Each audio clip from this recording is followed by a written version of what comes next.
اس نے بغیر دستک دیے دروازہ کھولا اور اندر داخل ہوتے ہی سامنے کھڑے دارم کے سینے سے جا لگی اور اسے اتنی مضبوطی سے بھینچ لیا جیسے اگر اسے چھوڑا تو وہ مر جائے گی، جبکہ اس کی ہچکیاں پورے کمرے میں گونجنے لگی۔ دارم جو اس وقت کھڑکی کے پاس کھڑا باہر اندھیرے میں کہیں گم تھا، ماہم کو اس طرح اچانک اپنے سینے سے لگا دیکھ کر ایک دم ساکت رہ گیا اور اس کے ہاتھ ہوا میں معلق ہو گئے، کیونکہ وہ خود کو پتھر کر چکا تھا اور ماہم کی یہ تڑپ اسے پگھلا رہی تھی۔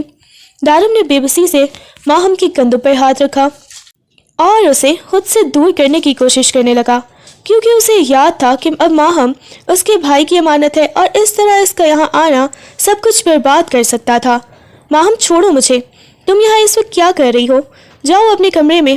دارم نے نہایت سختی سے اسے خود سے الگ کرنا چاہا، مگر ماہم نے اپنی گرفت اور مضبوط کر لی اور روتے ہوئے چلانے لگی کہ نہیں دارم، میں کہیں نہیں جاؤں گی، میں مر جاؤں گی پر اس شخص کے پاس واپس نہیں جاؤں گی۔ اس نے مجھے چھونے کی کوشش کی ہے دارم، دیکھو اس نے میرے ساتھ کیا کیا ہے، پلیز مجھے خود سے دور مت کریں، میں آپ کے بغیر نہیں رہ سکتی۔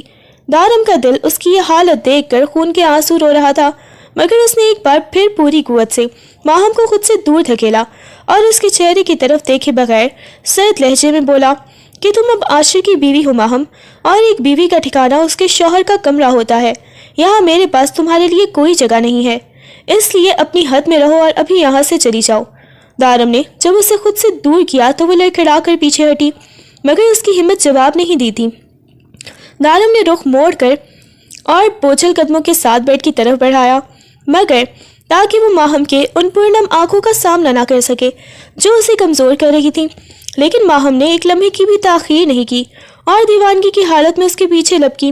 جیسے ہی دارم بیڈ کے کنارے پر بیٹھا، ماہم نے دوبارہ تڑپ کر اسے اپنے حصار میں لے لیا اور اس کے سینے سے بری طرح چمٹ گئی، جیسے وہی اس کی آخری پناہ گاہ ہو۔ اس نے اپنا سر دارم کے دل پر رکھ دیا جہاں دھڑکنیں بے ترتیب تھیں، اور اس کے سفید کرتے کو مٹھیوں میں جکڑ کر ہچکیاں لیتے ہوئے کہنے لگی کہ آپ مجھے جتنا چاہیں دور کر دیں دارم، پر میں آپ کو کہیں نہیں چھوڑوں گی۔ آپ کو پتہ ہے نا میں آپ کے بغیر سانس بھی نہیں لے سکتی، تو پھر آپ مجھے اس جہنم میں کیسے دھکیل سکتے ہیں؟ دارم نے اس کے لرزتے ہوئے وجود کو محسوس کیا تو اس کے ہاتھ بے اختیار ماہم کی کمر کے گرد لپٹنے ہی والے تھے کہ اسے اچانک عاشر کا وہ چہرہ یاد آیا جو ماہم کے جنون میں پاگل ہو رہا تھا۔ اس نے ایک بار پھر اپنے دل پر پتھر رکھا اور ماہم کے ہاتھوں کو سختی سے پکڑ کر انہیں اپنے سینے سے ہٹانے کی کوشش کرنے لگا، جبکہ اس کا اپنا لہجہ بھی اب لرز رہا تھا کہ ماہم ضد مت کرو، تم اب بچی نہیں ہو، ہوش کے ناخن لو اور یہاں سے جاؤ، ورنہ اگر عاشر نے دیکھ لیا تو قیامت آ جائے گی۔ مگر ماہم نے اس کی ایک نہ سنی اور اسے مزید مضبوطی سے تھام دیا۔ وقت تیزی سے گزرنے لگا اور حویلی کے در و دیوار ان دنوں کی خاموش جنگ کے گواہ بننے لگے، مگر حالات بدلنے کی بجائے مزید پیچیدہ ہوتے چلے گئے، کیونکہ ماہم نے جیسے قسم کھا رکھی تھی کہ وہ دارم کو ایک پل کے لیے بھی سکون سے نہیں رہنے دے گی۔ وہ ہر وقت کسی نہ کسی بہانے دارم کے گرد ہی منڈلاتی رہتی اور موقع ملتے ہی اس کے سینے سے جا چمٹتی، جبکہ دارم اسے خود سے دور کرنے کی ہر ممکن کوشش کرتا، مگر ماہم کی دیوانگی کم ہونے کا نام نہیں لے رہی تھی۔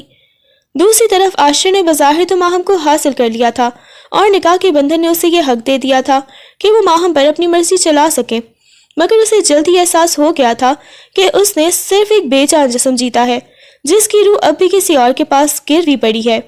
عاشر نے کئی بار زبردستی اور پیار سے ماہم کو اپنی طرف مائل کرنے کی کوشش کی، مگر وہ جتنا اس کے قریب جانا چاہتا، ماہم اتنی ہی نفرت سے اسے خود سے دور جھٹک دیتی اور بھاگ کر دارم کے کمرے میں پناہ لے لیتی۔ حویلی میں اب یہ روز کا معمول بن چکا تھا کہ عاشر غصے اور جنون میں ماہم کو تلاش کرتا پھرتا اور ماہم کسی ضدی بچے کی طرح دارم کے پیچھے چھپ جاتی یا اس کے بازوں میں پناہ ڈھونڈتی، جس سے حویلی کی فضا میں تناؤ اس حد تک بڑھ گیا کہ اب کسی بھی وقت کوئی بڑا دھماکہ ہو نہیں والا تھا۔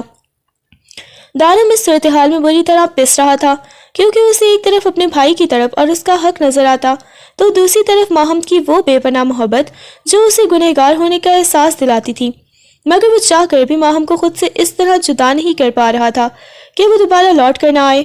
وقت کی رفتار کے ساتھ ساتھ حویلی کی فضاؤں میں چھپا بارود اب پھٹنے کے قریب پہنچ چکا تھا، اور ایک شام جب دارم اپنے کمرے میں بستر پر لیٹا سر کے درد سے نڈھال تھا، ماہم ہمیشہ کی طرح خاموشی سے اندر داخل ہوئی اور بغیر کچھ کہے دارم کے برابر میں لیٹ گئی اور اس کے سینے پر سر رکھ دیا، جس پر دارم نے تڑپ کر اسے خود سے دور کرنا چاہا، مگر ماہم نے اس کے کرتے کو اتنی سختی سے جکڑ لیا کہ اسے الگ کرنا ناممکن ہو گیا۔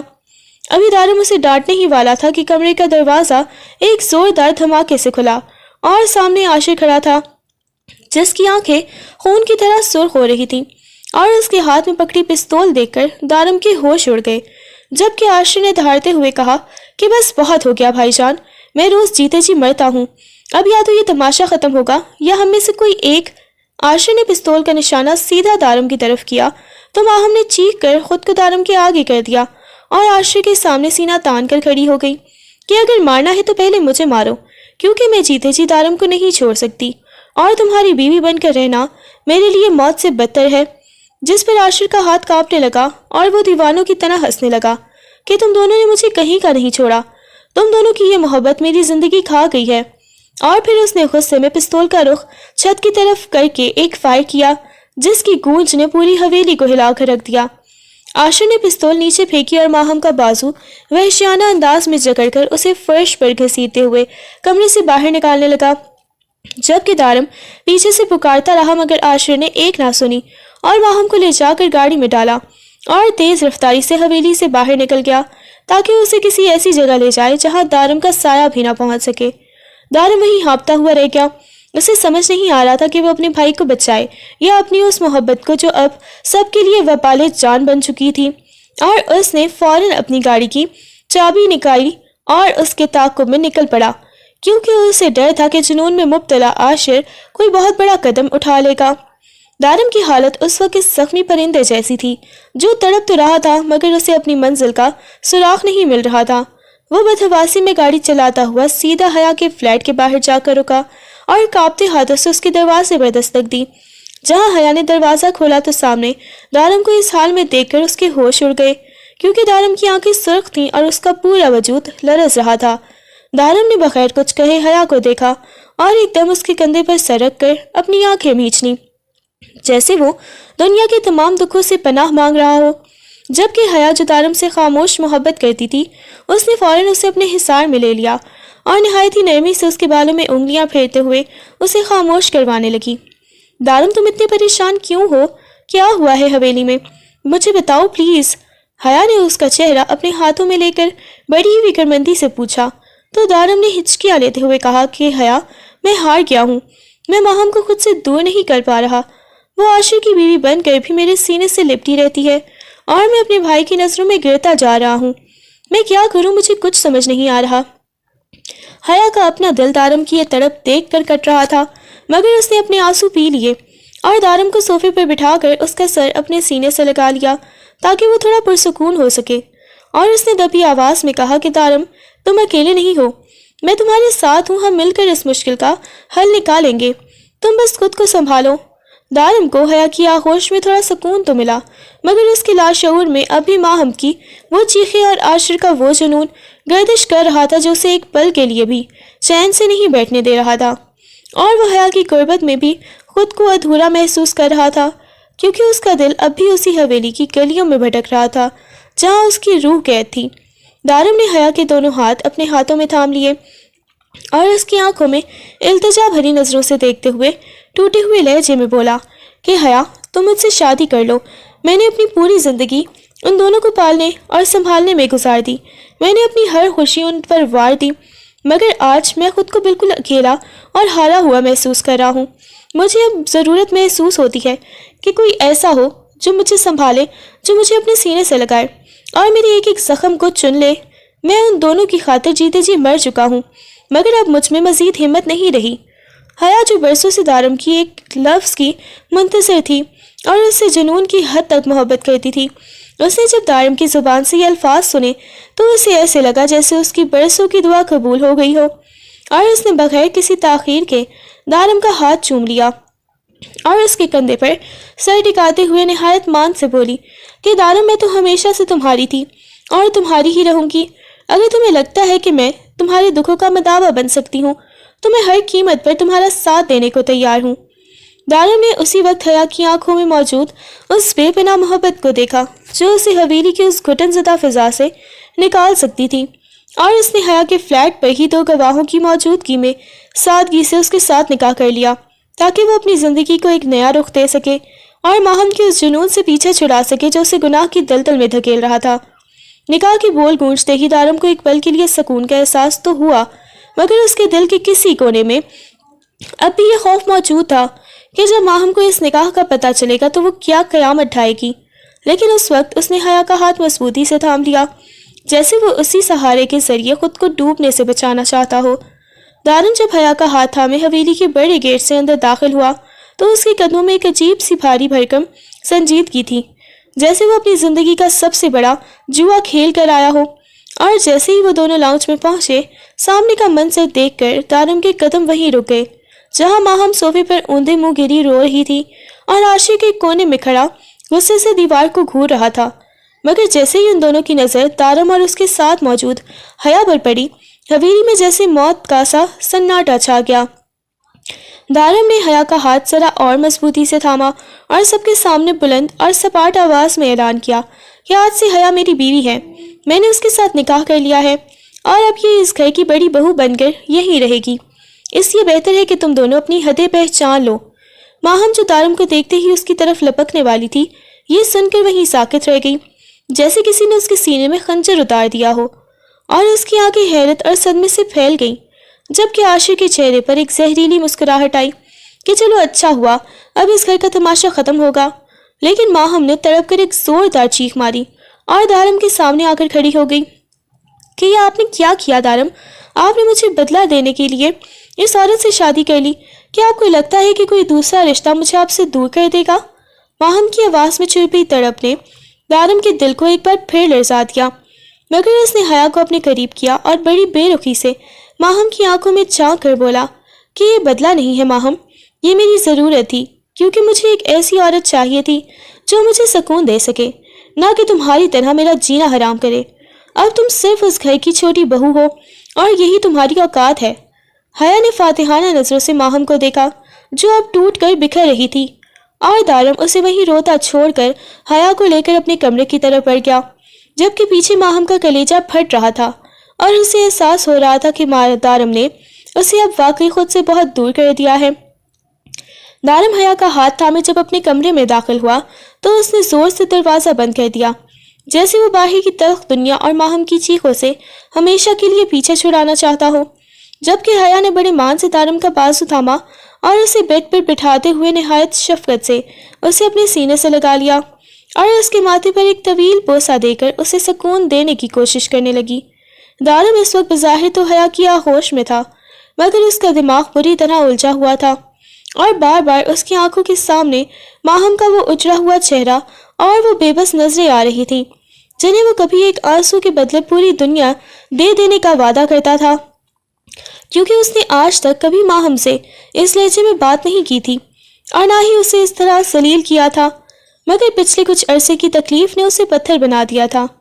اس نے تڑپ کر حیا کی طرف دیکھا اور اس کے دونوں ہاتھ تھام کر ٹوٹے ہوئے لہجے میں بولا کہ حیا مجھے سکون چاہیے، میں اندر سے بالکل بکھر رہا ہوں، میرے قریب آؤ، مجھے تمہارے لمس کی وہ تپش چاہیے جو میری روح کی اس بے چینی کو ختم کر سکے جو ماہم نے میرے اندر پیدا کر دی ہے۔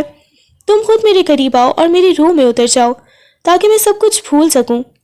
حیا جو اس لمحے کے لیے برسوں سے تیار تھی، اس نے دارم کی آنکھوں میں جھانک کر اس کی تڑپ کو محسوس کیا اور نہایت سحر انگیز انداز میں اس کے قریب ہوتے ہوئے اپنے لب اس کے سینے پر رکھ دیے اور آہستہ آہستہ نیچے کی طرف بڑھنے لگی تاکہ اپنی غربت سے دارم کے ان تمام زخموں پر مرہم رکھ سکے جو اسے اپنوں نے دیے تھے۔ جبکہ دارم نے آنکھیں میچ کر خود کو حیا کے حوالے کر دیا تاکہ وہ اس سکون کو پا سکے جس کی تلاش میں اس نے اپنا سب کچھ داؤ پر لگا دیا تھا۔ دارم حیا کی آغوش میں سر رکھے اپنی آنکھیں موندے ہوئے تھا، مگر اس کا ذہن کسی صورت ساکت نہیں ہو رہا تھا اور بار بار اسے وہی منظر یاد آ رہا تھا جب ماہم نے لاؤنج میں سب کے سامنے اس کا ہاتھ تھام کر اسے اپنا سب کچھ مانا تھا۔ حیا نے نہایت نرمی سے دارم کے چہرے پر اپنی پوری بکھیری اور اسے اپنی جانب متوجہ کرنے کی کوشش کی تاکہ وہ اس بوجھ کو اتار سکے جو اسے اندر ہی اندر کھائے جا رہا تھا، اور وہ نہایت دھیمے لہجے میں اسے حوصلہ دینے لگی کہ اب سب ٹھیک ہو جائے گا، میں تمہارے ساتھ ہوں اور تمہیں اب کسی بات کی فکر کرنے کی ضرورت نہیں ہے۔ دارم نے ایک گہرا سانس لیا اور حیا کے ہاتھوں کو اپنے ہاتھ میں لے کر لرزتی آواز میں کہا کہ حیا، میں بہت زیادہ بے چین ہوں، مجھے اس وقت صرف تمہاری ضرورت ہے کیونکہ میں خود کو بکھرتا ہوا محسوس کر رہا ہوں۔ تم ہی وہ ہو جو مجھے اس دلدل سے نکال سکتی ہو، اس لیے میرے قریب آؤ اور مجھے سکون دو جس کی میری روح کو پیاس ہے، تاکہ میں وہ سب کچھ بھول جاؤں جو اب تک میرے ساتھ ہوا ہے۔ حیا نے اس کی طرف کو محسوس کرتے ہوئے اس کے قریب آنے کے لیے خود کو اس کی جانب جھکایا اور اپنا سر اس کے سینے پر رکھ دیا تاکہ دارم کو اس کی قربت کا احساس ہو سکے، مگر جیسے ہی حیا اس کے چہرے کے قریب ہوئی، دارم کو ایک لمحے کے لیے ایسا لگا جیسے اس کے سامنے حیا نہیں بلکہ ماہم کھڑی ہے اور وہ اسے اس پرانی محبت بھری نظروں سے دیکھ رہی تھی جس نے اسے برسوں قید رکھا تھا۔ دارم کے اعصاب ایک دم تن گئے اور اسے ایسا محسوس ہوا جیسے حیا کے عکس میں بھی اسے بار بار ماہم ہی نظر آ رہی ہو، جو اسے جتا رہی تھی کہ وہ چاہے کسی سے بھی نکاح کر لے مگر اس کا دل ہمیشہ اسی کے پاس رہے گا۔ اور اس احساس نے دارم کی بے چینی کو کم کرنے کی بجائے مزید بڑھا دیا، جس پر اس نے حیا کو خود سے مزید قریب کر لیا تاکہ وہ اس عکس کو اپنے ذہن سے مٹا سکے، مگر وہ جتنا کوشش کرتا وہ چہرہ اتنا ہی واضح ہو کر اس کے سامنے آ جاتا۔ دارم اس وقت ایک ایسی کیفیت میں تھا جہاں حقیقت اور خواب کی سرحدیں مٹ چکی تھیں۔ اسے اپنے قریب موجود حیا کے لمس میں بھی ماہم کی خوشبو محسوس ہو رہی تھی۔ جیسے ہی حیا اس کے مزید قریب ہوئی، اس کے زخموں پر مرہم رکھنے کے لیے اس کے سینے پر جھکی، دارم کے لبوں سے بے اختیار ایک سرگوشی نکلی، ماہم۔ یہ نام سنتے ہی حیا کے وجود میں جیسے آگ لگ گئی اور وہ ایک پل کے لیے منجمد ہو گئی۔ اس نے چاہا کہ وہ دارم کو جھنجھوڑ کر بتائے کہ وہ ماہم نہیں حیا ہے، مگر دارم اس وقت ہوش و حواس سے بیگانہ ہو چکا تھا۔ وہ دیوانگی کی حالت میں بار بار ماہم کا نام پکار رہا تھا اور حیا کو خود سے الگ کرنے کے بجائے اسے مزید سختی سے بھینچ رہا تھا، کیونکہ اس کی نظروں میں اس وقت حیا کا وجود دھندلا چکا تھا اور اسے صرف ماہم کا عکس نظر آ رہا تھا۔ حیا نے تڑپ کر خود کو اس کی گرفت سے آزاد کروانے کی کوشش کی۔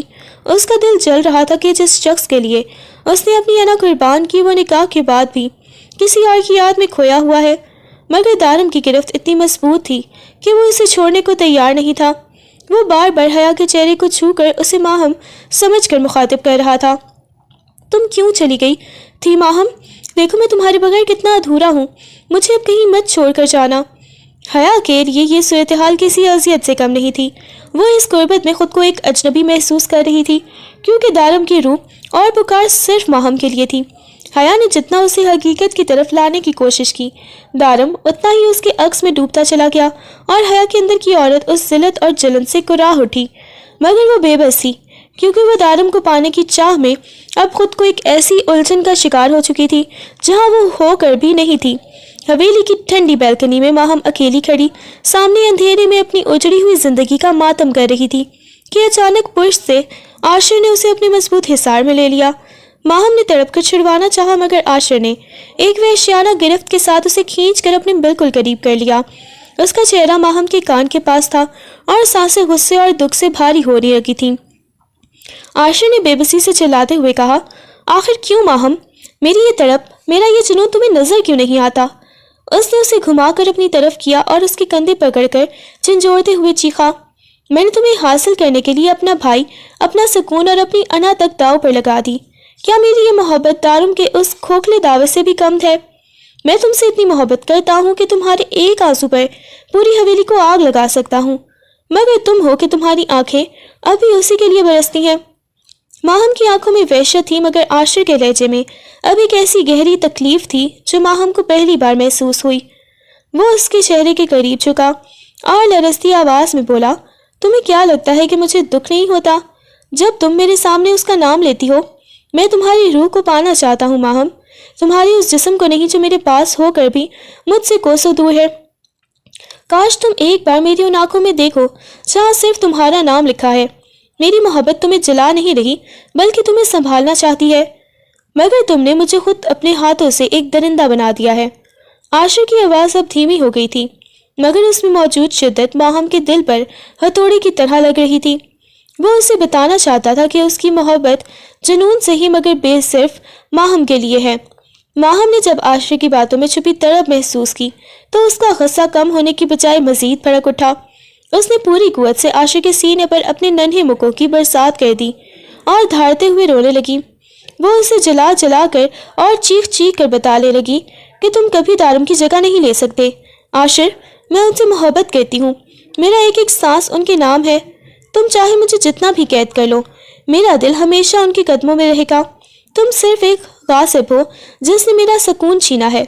ماہم کے یہ تلخ الفاظ عاشر کے صبر کا پیمانہ لبریز کر گئے. اس کی آنکھوں میں جنون کی ایک لہر دوڑی، اور اس سے پہلے کہ ماہم کچھ اور کہہ پاتی، عاشر نے جھک کر اپنی گرفت اتنی سخت کر لی کہ ماہم کے تمام الفاظ اس کے حلق میں ہی دب کر رہ گئے. اس نے ماہم کی ہر چیخ اور ہر احتجاج کو اپنی قربت میں قید کر لیا، اور پہلی بار ان تمام پردوں اور فاصلوں کو ہمیشہ کے لیے ختم کر دیا جو اب تک ان کے درمیان ایک دیوار بنے ہوئے تھے. عاشر نے آج ثابت کر دیا کہ اب وہ مزید کسی انکار کو سننے کے لیے تیار نہیں ہے. اس نے ماہم کے وجود پر اپنا وہ حق جتایا جو نکاح نے اسے دیا تھا، مگر ماہم کی نفرت نے اسے اب تک دور رکھا تھا. بیلکنی کی اس ٹھنڈی ہوا نے ماہم کی مزاحمت آہستہ آہستہ دم توڑنے لگی، اور وہ بے بسی سے اس شخص کے حصار میں مقید ہو گئی جس نے اسے پانے کے لیے ہر حد پار کر لی تھی. اس رات حویلی کے اس گوشے میں وہ تمام فاصلے مٹ گئے جو عاشر کو اب تک ایک اجنبی بنائے ہوئے تھے، مگر ماہم کی آنکھوں سے بہنے والے آنسو اب بھی اسی درد کی گواہی دے رہے تھے جو ختم ہونے کا نام ہی نہیں لے رہا تھا. صبح کی پہلی کرن حویلی کی کھڑکیوں سے چھن کر جب کمرے میں داخل ہوئی تو حیا کی آنکھ کھلی. اس کے بال تکیے پر بکھرے ہوئے تھے اور اس کا پورا وجود دارم کی باہوں کے حصار میں مقید تھا. دارم ابھی گہری نیند میں تھا مگر بے چین تھا. اس کا ایک ہاتھ حیا کی کمر پر سختی سے جمع ہوا تھا، جیسے وہ نیند میں بھی کسی کو خود سے دور جانے سے روک رہا ہو. حیا نے بکھری ہوئی حالت میں آہستہ سے اٹھنے کی کوشش کی. اس کے چہرے پر تھکن اور رات کی اس کشمکش کے آثار واضح تھے. جہاں اسے دارم کی قربت تو ملی مگر اس کی روح کسی اور کی پکار میں گم تھی. اس نے مڑ کر سوئے ہوئے دارم کے چہرے کو دیکھا جس کی پیشانی اب بھی ہلکی سی شکن تھی، جیسے وہ خواب میں بھی کسی جنگ میں مصروف ہو. حیا کا دل بھر آیا. اس سے حاصل تو وہ شخص ہوا تھا جس کی اس نے برسوں تمنا کی تھی، لیکن اس کا بکھرا ہونا حیا کو اندر ہی اندر کٹ رہا تھا. اس نے دھیرے سے اپنا ہاتھ دارم کے ماتھے پر رکھا تاکہ اس کی بے چینی کم کر سکے، مگر اسی لمحے دارم نے نیند میں ہی ایک بار پھر ماہم کا نام دھیمی آواز میں لیا. حیا کا ہاتھ وہیں منجمد ہو گیا اور اس کی آنکھوں میں ایک بار پھر وہی جلن اتر آئی. اس نے جھرجھری لی اور بستر سے الگ ہو کر اپنے بکھرے ہوئے بالوں کو سمیٹا.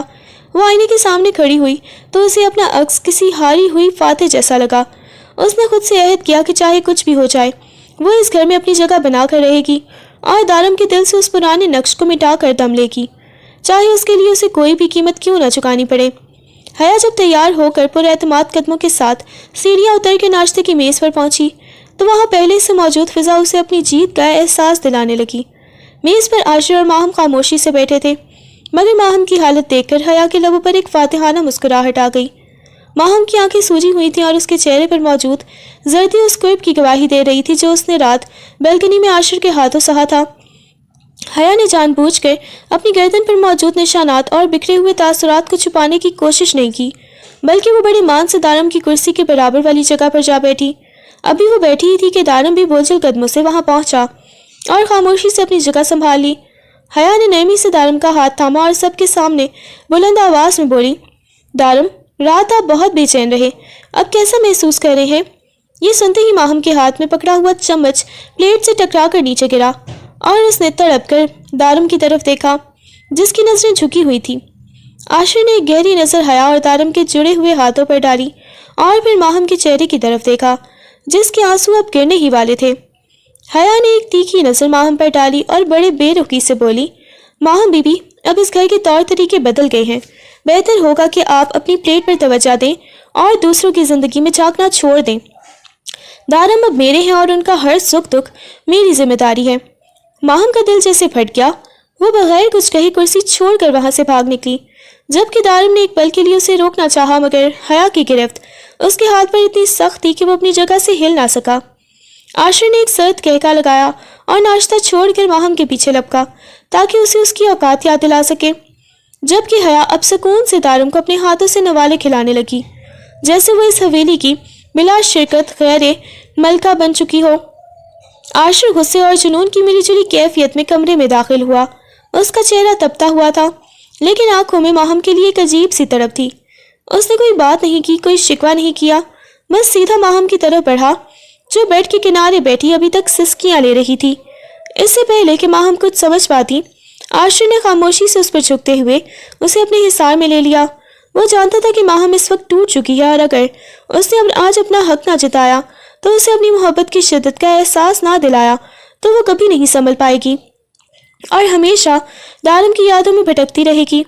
اس نے ماہم کے ماتھے پر اپنے لب رکھے اور بڑی سنجیدگی سے اس کی آنکھوں میں جھانک کر کہا، بہت رو چکی تم ماہم، اب بس، میں تمہیں اس حویلی کی گھٹن اور ان یادوں سے دور لے جانا چاہتا ہوں۔ ماہم نے حیرت سے اسے دیکھا تو عاشر نے اس کے گالوں سے آنسو پوچھتے ہوئے دھیمے لہجے میں بتایا، ہم یہاں سے دور کہیں ہنی مون پر جا رہے ہیں، صرف میں اور تم، جہاں دارم کا سایہ بھی ہمیں چھو نہیں سکے گا اور نہ ہی حیا کی باتیں تمہارے دل کو چھنی کریں گی۔ میں تمہیں وہ وقت دینا چاہتا ہوں جہاں تم صرف میری بن کر رہو۔ ماہم کچھ بولنا چاہتی تھی مگر عاشر کی قربت اور اس کے لہجے کے عزم نے اسے خاموش کرا دیا۔ اسے احساس ہوا کہ اب اس کی زندگی کا رخ بدل چکا ہے اور عاشر اسے کسی بھی قیمت پر خود سے دور نہیں ہونے دے گا۔ عاشر کی یہ بات سن کر ماہم کے وجود میں جیسے ایک سرد لہر دوڑ گئی۔ اسے یقین نہیں آ رہا تھا کہ وہ اسے حویلی کے اور دارم کی یادوں سے اتنی دور لے جانا چاہتا ہے جہاں سے واپسی کا راستہ شاید کبھی نہ ملے۔ عاشر نے اس کے چہرے پر جھکتے ہوئے بڑی گہری نظروں سے اسے دیکھا اور اس کے کان کے قریب سرگوشی کی۔ کل صبح کی فلائٹ ہے ماہم، اپنی پیکنگ کر لو کیونکہ وہاں صرف میں ہوں گا اور میری محبت، تمہارے پاس کسی اور کا نام لینے کی گنجائش بھی نہیں رہے گی۔ دوسری طرف جب دارم کو اس فیصلے کا پتہ چلا تو وہ اپنے کمرے میں دیوانوں کی طرح ٹہلنے لگا۔ اسے ایسا محسوس ہو رہا تھا جیسے اس کے سینے سے کوئی زبردستی جان نکال رہا ہو۔ وہ خود حیا کے ساتھ نکاح کر چکا تھا مگر ماہم کا کسی اور کے ساتھ، وہ بھی ہنی مون پر جانا، اسے اندر سے کرچی کرچی کر رہا تھا۔ حیا نے جب دارم کی یہ حالت دیکھ کر اس کا پارا ہائی ہو گیا، وہ غصے سے اس کے سامنے آ کھڑی ہوئی اور چلائی، کب تک دارم، آخر کب تک آپ اس عورت کے لیے تڑپتے رہیں گے جو اب کسی اور کی باہوں میں ہے؟ وہ اپنے شوہر کے ساتھ جا رہی ہے، اسے خوش رہنے دیں اور اب اپنی بیوی پر توجہ دیں۔ دارم نے تڑپ کر حیا کی طرف دیکھا اور اسے دیوار سے لگا دیا۔ اس کی آنکھیں خون کی طرح سرخ تھی۔ خاموش ہو جاؤ حیا، میں نے تم سے نکاح کر لیا ہے، تمہیں اس گھر کی عزت بنا دیا ہے، مگر میرے دل سے ماہم کو نکالنے کی کوشش مت کرو، وہ درد صرف میرا ہے۔ حیا کا دل ٹوٹ گیا مگر اس نے اس بار ہار نہیں مانی۔ اس نے نرمی سے دارم کے سینے پر ہاتھ رکھا اور اسے اپنی طرف مائل کرنے لگی تاکہ وہ اس دکھ کو بھول سکے، لیکن دارم کا ذہن اب بھی اسی بلکنی اور اسی منظر میں اٹکا ہوا تھا جہاں ماہم اور عاشر ایک ساتھ تھے۔ حویلی میں اب ایک عجیب سی خاموشی تھی، ایک طرف ہنی مون کی تیاریاں تھیں اور دوسری طرف دو ٹوٹے ہوئے دل جو اپنی اپنی آگ میں جل رہے تھے۔ حیا بظاہر تو ایک معصوم اور ہمدرد لڑکی نظر آتی تھی، لیکن اس کی معصومیت کے پیچھے ایک نہایت چالاک اور شاطر دماغ چھپا ہوا تھا۔ وہ جانتی تھی کہ اگر ماہم اور عاشر ہنی مون پر چلے گئے تو شاید ماہم آہستہ آہستہ دارم کو بھول کر عاشر کی ہو جائے اور دارم کی یہ تڑپ کبھی ختم نہیں ہوگی۔ اس نے خاموشی سے اپنے مہرے بلانے شروع کر دیے تھے اور ایک ایسے خطرناک منصوبے پر کام کیا جس کا کسی کو بھی وہم و گمان نہیں تھا۔ جس وقت عاشر اور ماہم کی گاڑی حویلی کے بڑے گیٹ سے نکلی اور ایئرپورٹ کی طرف جانے والی سنسان سڑک پر پہنچی، حیا اپنے کمرے میں کھڑی کھڑکی سے انہیں جاتے دیکھ کر ایک زہریلی مسکراہٹ کے ساتھ فون پر کسی کو ہدایت دے رہی تھی۔ ابھی گاڑی شہر کی حدود سے باہر نکلی ہی تھی کہ اچانک دو تیز رفتار گاڑیوں نے عاشر کی گاڑی کا راستہ روک لیا۔ نقاب پوش خنڈوں نے اندھا دھند فائرنگ شروع کر دی جس سے گاڑی کے ٹائر پھٹ گئے اور گاڑی بے قابو ہو کر سڑک کے کنارے ایک درخت سے جا ٹکرائی۔ ماہم کی چیخیں فضا میں گونجی جبکہ عاشر نے زخمی حالت میں بھی ماہم کو اپنے وجود کے پیچھے چھپانے کی کوشش کی۔ حیا نے یہ حملہ اس طرح کروایا تھا کہ سب کو یہ ڈکیتی یا پرانی دشمنی لگے، مگر اس کا اصل مقصد ان دونوں کو اس سفر سے روکنا اور حویلی واپس لانا تھا تاکہ وہ اپنی آنکھوں کے سامنے انہیں تڑپتا دیکھ سکے۔ حویلی میں جب اس حملے کی خبر پہنچی تو دارم دیوانوں کی طرح جائے وقوع کی طرف آگا، جبکہ حیا نے اپنے چہرے پر جھوٹی فکر کے تاثرات سجا لیے اور سب کے سامنے ایسے رونے لگی جیسے اسے ان کی جان کی بہت فکر ہو۔ اس نے بڑی ہوشیاری سے اس حادثے کا سارا ملبہ حالات پر ڈال دیا، مگر اس کی آنکھوں کی چمک بتا رہی تھی کہ وہ اپنی چال میں کامیاب ہو چکی ہے اور اب یہ دونوں کہیں نہیں جا سکیں گے۔ سڑک کنارے لگی اس بھیانک چوٹ اور فائرنگ کے بعد ایمبولینس کے سائرن کی آوازوں نے پورے علاقے میں کھلبلی مچا دی۔ دارم بدحواسی کی حالت میں ہسپتال کے کوریڈور میں پاگلوں کی طرح چکر کاٹ رہا تھا۔ اس کا سفید کرتا جگہ جگہ سے ماہم کے خون سے سرخ ہو چکا تھا۔ تھوڑی ہی دیر میں حیا بھی وہاں پہنچ گئی۔ اس نے اپنے ماتھے پر پسینہ صاف کیا اور بڑی ہی ہوشیاری سے اپنی گھبراہٹ کو صدمے کا رنگ دے کر دارم کے قریب آئی۔ جیسے ہی آپریشن تھیٹر کا دروازہ کھلا اور اسٹریچر پر پٹیوں میں جکڑی ماہم کو باہر نکالا گیا، دارم تمام حدیں بھول کر اس کی طرف لپکا۔ اس نے ماہم کا بے جان ہاتھ اپنے ہاتھوں میں لے کر زور زور سے رونا شروع کر دیا۔ ماہم پلیز آنکھیں کھولو، دیکھو میں یہاں ہوں، تمہیں کچھ نہیں ہونے دوں گا۔ حیا نے جب دیکھا کہ دارم سر عام سب کے سامنے ماہم کے لیے اس قدر تڑپ رہا ہے تو اس کے اندر حسد کی آگ بھڑک اٹھی۔ اس نے غصے سے دارم کا بازو پکڑ کر اسے پیچھے کھینچا اور دبی آواز میں غرائی، دارم ہوش کے ناخن لے، یہ ہسپتال ہے اور وہ آپ کے بھائی کی بیوی ہے، لوگ کیا کہیں گے؟ مگر دارم نے ایک وحشیانہ جھٹکے سے حیا کا ہاتھ پرے پھینک دیا اور ہسپتال کی راہداری میں دھاڑتے ہوئے بولا، لوگ بھاڑ میں جائیں حیا، اس وقت میری زندگی موت اور زندگی کی جنگ لڑ رہی ہے اور میں تمہیں اپنی عزت کی پڑی ہے، اگر ماہم کو کچھ ہوا تو میں خود کو ختم کر لوں گا۔ حیا یہ سن کر ساکت رہ گئی۔ اسے اندازہ نہیں تھا کہ اس کا یہ حملہ الٹا اس کے گلے پڑ جائے گا اور دارم مزید ماہم کے قریب ہو جائے گا۔ دوسری طرف عاشر کو جب ہوش آیا اور اس نے دیکھا کہ دارم اس کی بیوی کا ہاتھ تھامے اسے چوم رہا ہے تو اس کے زخمی وجود میں ایک نئی لہر دوڑ گئی۔ حیا نے موقع پا کر عاشر کے قریب جا کر زہر اگلا، دیکھ لیں عاشر بھائی، آپ اسے دور لے جا رہے تھے مگر تقدیر اسے دوبارہ دارم کے قدموں میں لے آئی، شاید آپ کا حق صرف کاغذوں تک ہی محدود رہے گا۔ حیا کی اس بات نے عاشر کے دل میں نفرت کا وہ بیج بو دیا جو اب کسی بڑے طوفان کا پیش خیمہ بننے والا تھا۔ ہسپتال کے VIP وارڈ میں خاموشی کا راج تھا، صرف مشین کی بیپ بیپ سنائی دے رہی تھی۔ ماہم نے جیسے ہی سست رفتاری سے اپنی آنکھیں کھولی، اسے سامنے دھندلا سا ایک چہرہ نظر آیا جو تڑپ کر اس کے قریب ہوا۔ وہ دارم تھا جس کی آنکھوں میں رات بھر کی جاگتی وحشت اور پچھتاوا صاف جھلک رہا تھا۔ ماہم نے نکاہت سے اپنا ہاتھ ہلایا تو دارم نے فوراً اسے اپنے دونوں ہاتھوں میں تھام کر اپنے ماتھے سے لگا لیا۔ ماہم تم ٹھیک ہو؟ میں مر گیا تھا تمہارے اس حال کو دیکھ کر۔ دارم کی آواز سسکیوں میں ڈوب گئی تھی۔ ماہم نے کچھ بولنا چاہا مگر اس کے لب خشک تھے۔ اس نے بس اپنی زخمی انگلیوں سے دارم کے ہاتھ پر گرفت مضبوط کی، جیسے وہ اسے بتا رہی ہو کہ اس کے پاس ہے تو اسے کسی بات کا ڈر نہیں ہے۔ اسی لمحے وارڈ کا دروازہ ایک جھٹکے سے کھلا اور حیا اندر داخل ہوئی۔ اس کے پیچھے ویل چیئر پر بیٹھا زخمی عاشر بھی تھا جس کے سر اور بازو پر پٹیاں بندھی تھیں۔ حیا نے جب دیکھا کہ دارم ہسپتال کے عملے اور عاشر کی موجودگی کی پرواہ کیے بغیر ماہم کے بیڈ پر جھکا ہوا اس کا ہاتھ چوم رہا ہے تو اس کے اندر جیسے آگ لگ گئی۔ اس نے اپنی چالاکی کا رخ بدلا اور فوراً ڈاکٹر کو بلا لائی۔ ڈاکٹر نے معائنہ کرنے کے بعد ایک گہرا سانس لیا اور عاشر کی طرف دیکھ کر سنجیدگی سے کہا، مسٹر عاشر، فائرنگ اور حادثے کے صدمے نے ماہم بی بی کی جان تو بچ گئی ہے لیکن ایک بہت افسوسناک خبر ہے۔ اس حادثے کی وجہ سے ان کے اندرونی زخم اتنے گہرے ہیں کہ وہ اب شاید کبھی ماں نہیں بن سکیں گی۔ یہ سنتے ہی کمرے میں جیسے بم پھٹ گیا۔ عاشر کا چہرہ سفید پڑ گیا اور اس نے بے بسی سے ماہم کی طرف دیکھا جبکہ ماہم کی آنکھوں سے آنسوؤں کی جھڑیاں لگ گئیں۔ دارم یہ صدمہ برداشت نہ کر سکا اور وہیں دیوار سے ٹیک لگا کر بیٹھ گیا۔ اسے لگ رہا تھا کہ اس کی محبت نے ماہم سے اس سب کا بڑا خواب چھین لیا ہے۔ حیا نے اس موقع کا بھرپور فائدہ اٹھایا۔ وہ دبے پاؤں عاشر کے قریب گئی اور اس کے کان میں زہر اگلنے لگی۔ دیکھ لیا عاشر بھائی، یہ سب دارم کی نحوست ہے۔ جس عورت کو آپ اپنا بنانا چاہتے تھے وہ اب کبھی آپ کو وارث نہیں دے سکے گی۔ کیا ابھی آپ ایسی عورت کے ساتھ زندگی گزاریں گے جو نامکمل ہو چکی ہے؟ حیا کی آنکھوں میں ایک شیطانی چمک تھی کیونکہ اس نے ڈاکٹر کو پہلے ہی بھاری رقم دے کر یہ جھوٹی رپورٹ تیار کروائی تھی تاکہ وہ ماہم کو عاشر کی نظروں میں گرا سکے اور دارم کو یقین دلا سکے کہ ماہم اب کسی کے قابل نہیں رہی۔ کمرے میں موجود ہر شخص ساکت تھا، جیسے وقت تھم گیا ہو۔ ڈاکٹر کے ان الفاظ نے ماہم کی دنیا اجاڑ دی تھی۔